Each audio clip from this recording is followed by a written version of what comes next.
So now, perfect example, in most cases, it should be more advantageous to bring her hand up here to her face. Now, but if she feels that this is comfortable, I'm not touching it. I've learned, however, if I ask you to lie down in a certain position, I take whatever I get.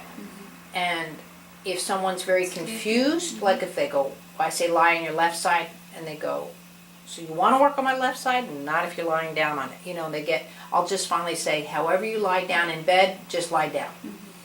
But again, that's only when the mind's suffering. And so again, just to show you, now she's got skin instead of a shirt on, so you might feel a little stuck here, but that's fine. That's just because of the skin on skin. And by the way, the skin on skin, too, if she were to get sweaty, is going to affect the movement on the table, but very little. I'm not concerned with it. I'm just saying for future reference. So again, if you were just here and lifting up, I just don't get it. So here, now from here, I know in her case, I have to work right here on her back. Now this is from years of experience, but also you can assume because she just had a baby, but her lower back in general is probably out of whack because she was carrying around a mass in front of her, which developed rapidly, and now it disappeared. Her brain has not organized that yet. So where I would normally probably do the shoulder like we just did, we're just going to do the same lesson, but we're going to drop it down just to the lower back. Is that good for you, Claudia? Okay. So I'm still going to put my fingers on the opposing side of the vertebrae, but in her case, I'm going to just bring my hands. So this is too much pressure, so I need to come in here. Now Claudia's had lots of lessons, so you can already see that she presents to her knees.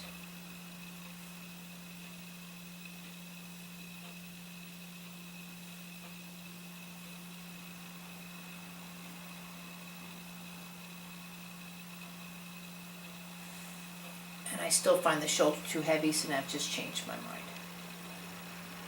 So I'm going to come in here. So in this case, the scapula does not want to slide on her back. There we go.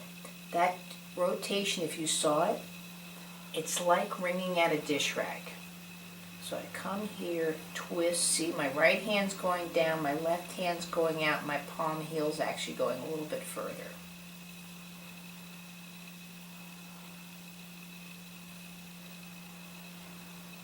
There we go.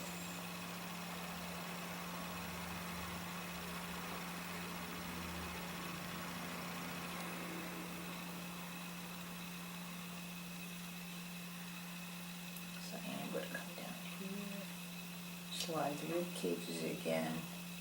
This is where they've been bunched up from the baby's pressure. There we go. I feel that's a new movement for her, so I'm just hanging out, letting her breathe in this position.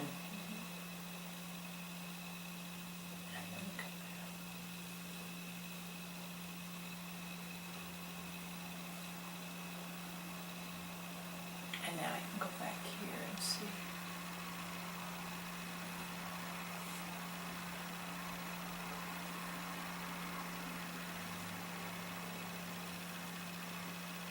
So now I'm going to bring the lower back closer, twisting the shoulder up.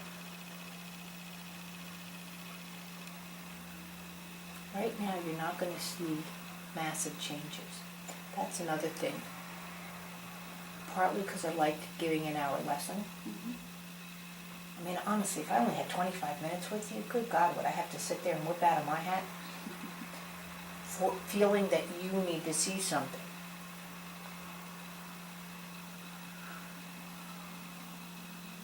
But I have enough hours in that I know I literally can do this for 3 hours, and she'll be like, oh, much less 10 minutes. So I'm just going up and down in that area. What's starting to happen, there we goes. Not only that, I can pull from the other side, but she's starting to sink in. So her rotation is starting to happen. But again, if you can't get movement here, see now look at this. See from like little movements, look at her legs and everything. I feel it. But if you can't do that, how does she roll over to do an alarm clock? How does she roll over to breastfeed? How does she, you know what I mean? It seems like a simple movement, but if this part of your body isn't up to snuff. Oh, and by the way, here, I'll shake this side. See, I haven't worked on this side versus here. Oh. See, feel the difference? Yeah. You see the difference? Just from the touch. And again, all my touch is asking for participation. Now I'm going to come back here and see if the shoulders slide better. There we go. And again, rotating the shoulders down, scapula out. So now I'm going to come back into this lift. So with her, I'm going to come in under here with my thumb. So now, it's a little bit sticky with the shoulders, so I'm going to come out and rotate up with the shoulder.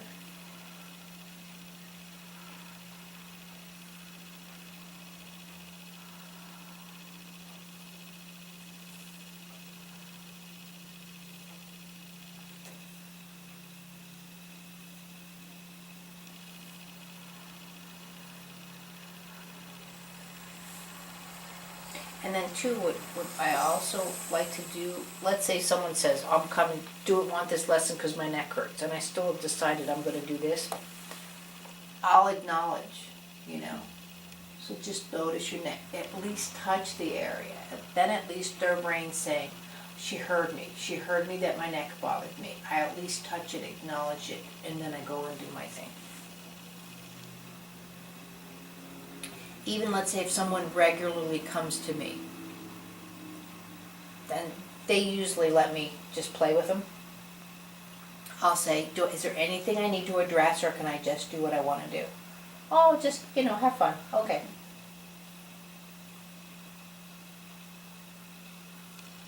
There, right there.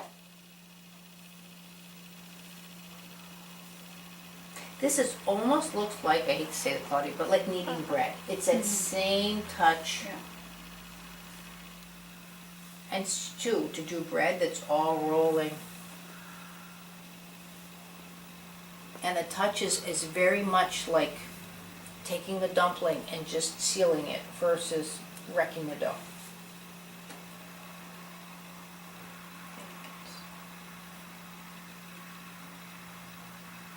Delicate but not afraid. When your mom cooks and was showing you, what I mean? It was just so now let's come back here. There. See now how her head lifts to do this. Now I'm all over the place. When you start working on Claudia, I'm going to have you work on this side that I've already worked on. And again, this is her right arm. She's right-handed, so her left shoulder is going to be different than her right shoulder, and that's just natural. But I want you to feel what it's like to work on someone that's already into a lesson, which is this side. So again, I'm just going to go here.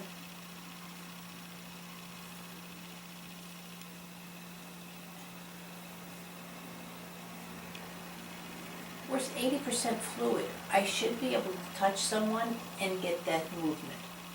I'm telling you, if I work with an American full-grown male that's about 220 pounds, even though they're heavy, that's not happening. That's not happening? No, it's like working on the space shuttle. It's like a flying brick. It's just going to go boom.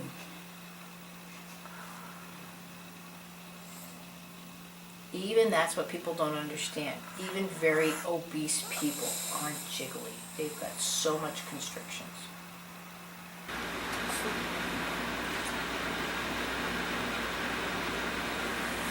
So I'm going to do a little bit different. So again, now my rotation is like this with the hand because I'm low. This is not something, see, because I have the vantage point of here. If I was standing up, to be like this, to do this, it would be a different.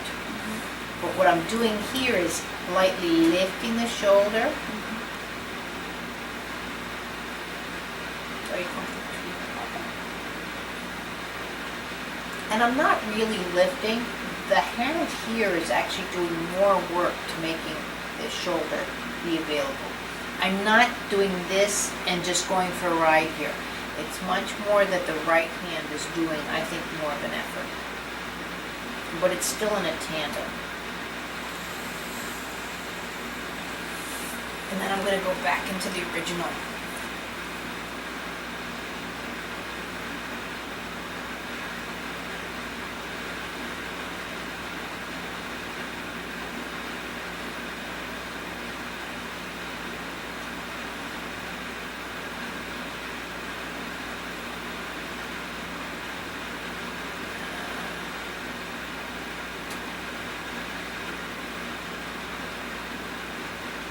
Notice I'm not trying to pull her arm out.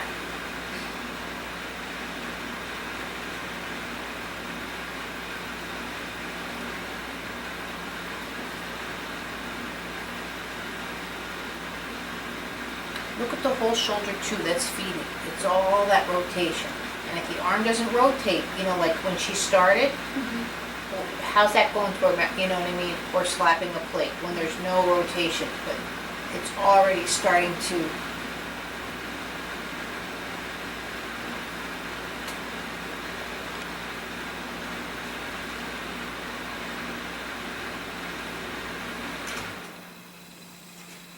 So now I'm going to come in.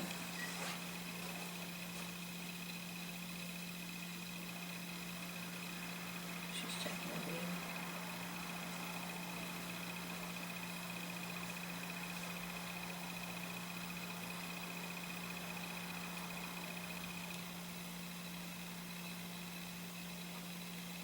Again, if I'm here and play with it, it's a different movement. Now it still works okay, but it's more of a lift.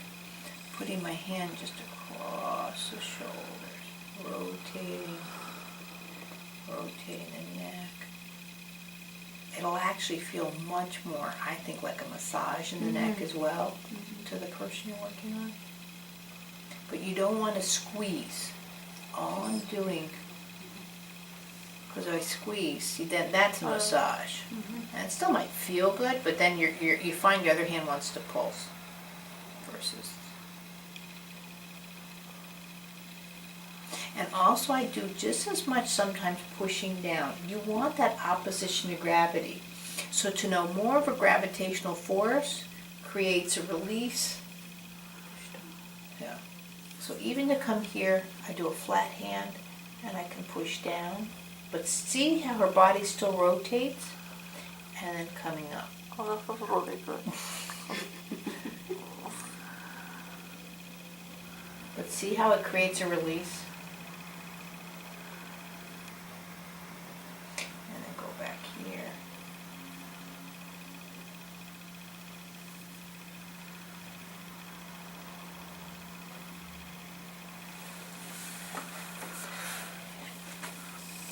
And then I'm just going to, so again, when you touch someone's head, it's just that same part where you almost want to just give that light caress to. And just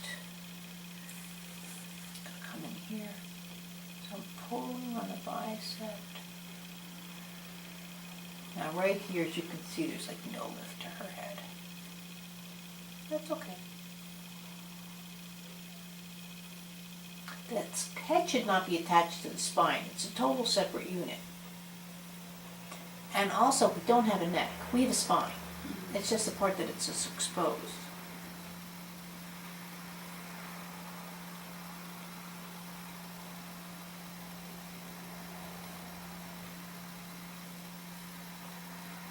So now, only because she's Claudia and I'm me, I'm just going to quickly go in, just like I did with the baby.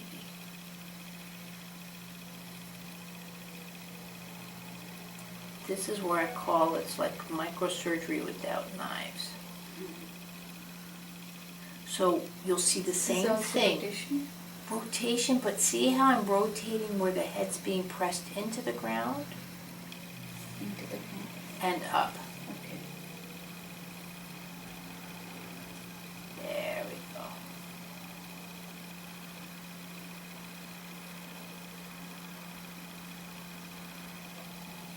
There we go.